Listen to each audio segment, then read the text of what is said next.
She's one of the best students in that school. They begged me. Go. My child attends Chrisland School, VGC.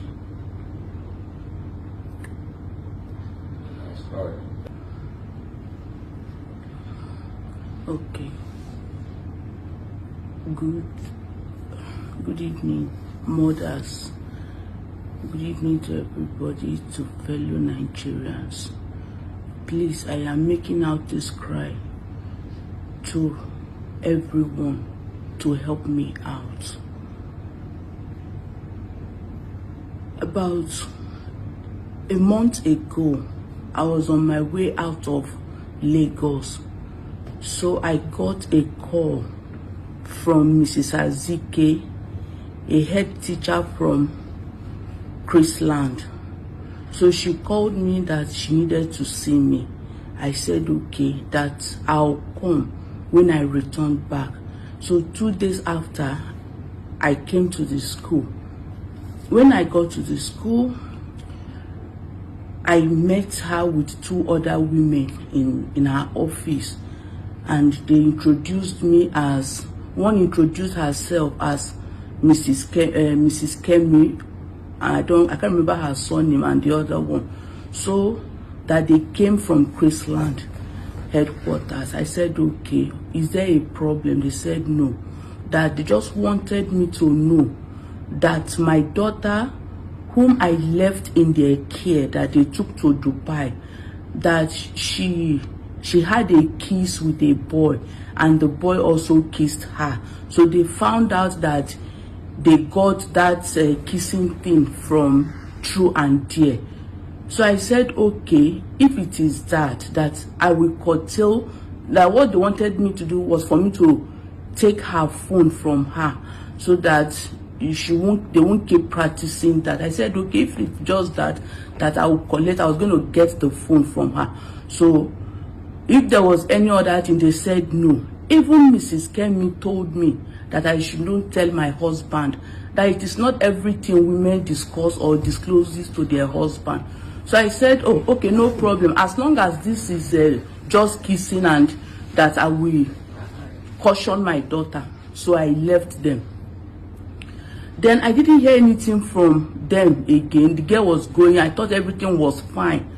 Not until after 2 to 3 weeks that we had that conversation, Mrs. Azike, the head teacher, now sent me a link that she wanted us to have a Zoom meeting by 5 p.m.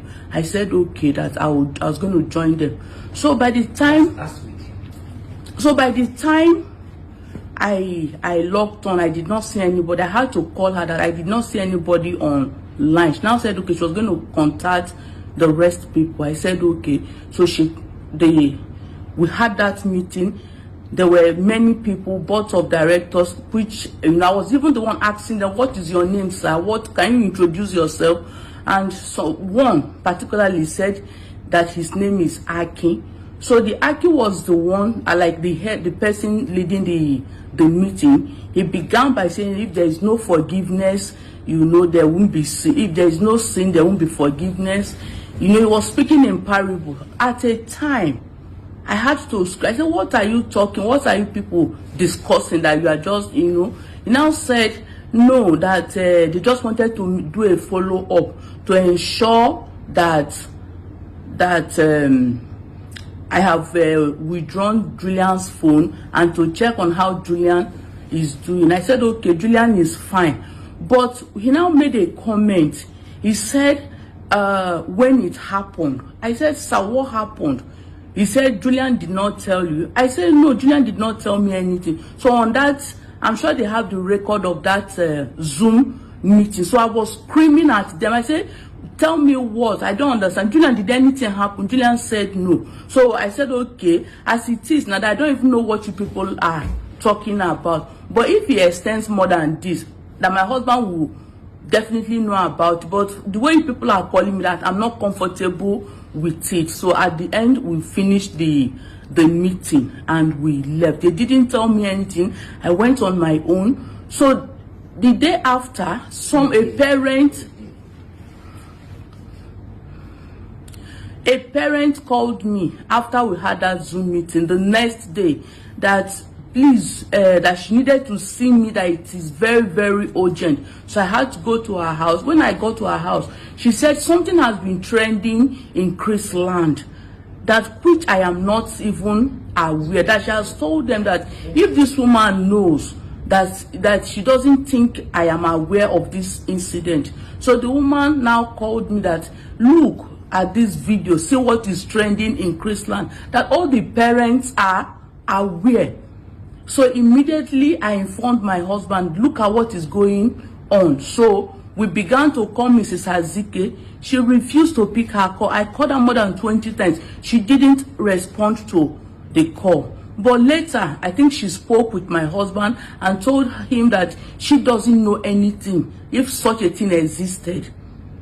So that was how we began. I even began to beat my daughter that, why would this happen? What is going on? So as we were beating her, the girl now said, Mommy, please, can I talk to you? I said, okay, what is it? She said that the Chrisland, Mrs. Azike, threatened her not to speak out. That she should not speak out. So she narrated how it happened, how they abandoned them in hotel, how the school left them, and how she got, into this thing that is happening now. So even on our behalf, they have been coming to have meeting. They've been sending delegates from their headquarters to have meeting with my daughter without my consent. I was not aware, we were not informed. So please, I am begging Nigerians to help me. Help me, because Chrisland was trying to hide this issue. Chrisland was trying to push us out of the way. And my daughter was going psychologically, insane. Please, I need help as a mother. I am begging fellow Nigerians to help me. Please, that is my cry. Please.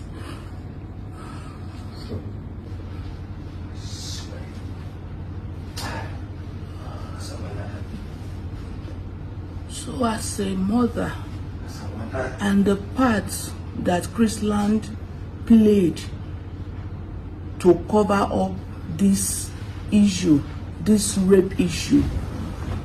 Chrisland, on the day of Mother's Day, I was in school. We were all there, not knowing that they had other people, other delegates that came to interrogate my daughter. As soon as we finished that Mother's Day, I left and they took my daughter elsewhere to go and interrogate her without my consent. Coach. Secondly, they've been threatening my daughter that if she speaks out, that they are going to kill her. That it is a men's world. That she should keep quiet. She shouldn't disclose to me. And my daughter was dying in silence. I didn't know. Every day when she's going to school, I'll be forcing her, Julian, come out. I'll be telling her, come outside. Come outside. This child won't want to go to school. Even a teacher, Mr. Timothy, her class teacher was calling her a stupid girl, useless girl, in the midst of other children, in the midst of other students. Please help me. They took this girl, took her to go and do pregnancy tests without me knowing, without the father knowing, and lied to her that they were taking her for COVID test. They took her almost 3 times for COVID test. Please, is it possible? Do they use blood sample for COVID test? Do they use urine for COVID test? And I did not know, not until this thing came up. And to crown it all, because we have started confronting them, because we have started telling them that we are aware of what has happened, they now sent her a suspension letter. After I carried my daughter, handed her over to you, and you people were begging me that she should come. We paid a lot for her to go to that trip with you. And you got there, left them uncared for. Please help me. I need help. I need help. My daughter is not okay. Please, I need help. If there is any way you people can help me, please help me. I need help, please. All right. Okay.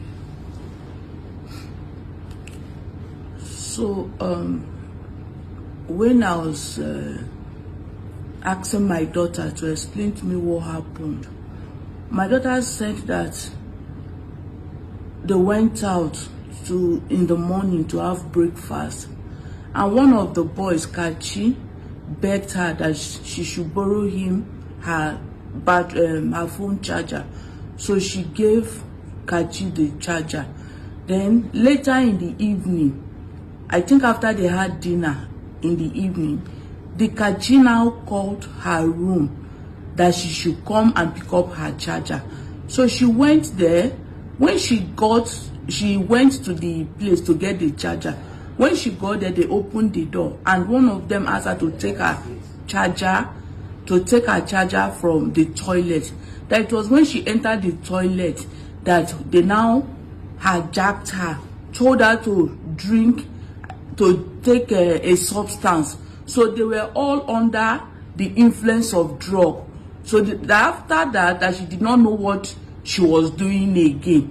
So that was what she narrated to me, and they told her to be climbing them, and somebody stood and was videoing them and was posting it out. So